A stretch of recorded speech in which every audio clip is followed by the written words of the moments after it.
सालों पहले चांदनगर के पास एक जंगल था। वहाँ एक बड़ा सा बरगद का पेड़ था जिस पर एक कौवा और एक कोयल दोनों अपने अपने घोंसले में रहते थे। एक रात उस जंगल में तेज आंधी चलने लगी। देखते ही देखते बारिश शुरू हो गई। कुछ ही देर में जंगल का जो भी था सब बर्बाद हो गया। अगले दिन कौवे और कोयल को अपनी भूख मिटाने के लिए कुछ भी नहीं मिला। तभी कोयल ने कौवे से कहा, हम इतने प्यार से इस जंगल में रहते हैं, लेकिन अब हमारे पास खाने के लिए कुछ भी नहीं है। क्यों ना जब मैं अंडा दूं तुम उसे खाकर अपनी भूख मिटा लेना, और जब तुम अंडा दोगे उसे खाकर मैं अपनी भूख मिटा लूंगी। कौवे ने कोयल की बात पर सहमति जताई। संयोग से कौवे ने पहले अंडा दिया, जिसे खाकर कोयल ने अपनी भूख मिटाई। कोयल ने अंडा दिया।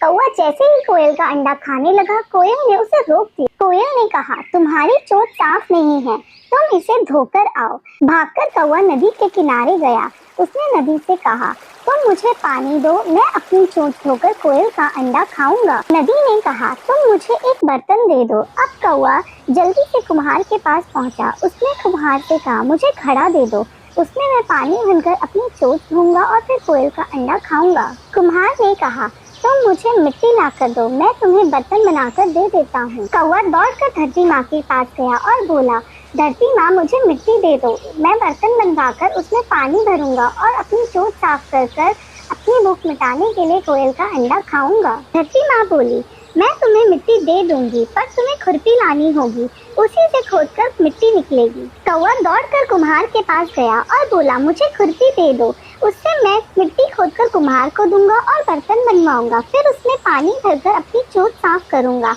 और फिर अपनी भूख मिटाने के लिए कोयल का अंडा खाऊंगा।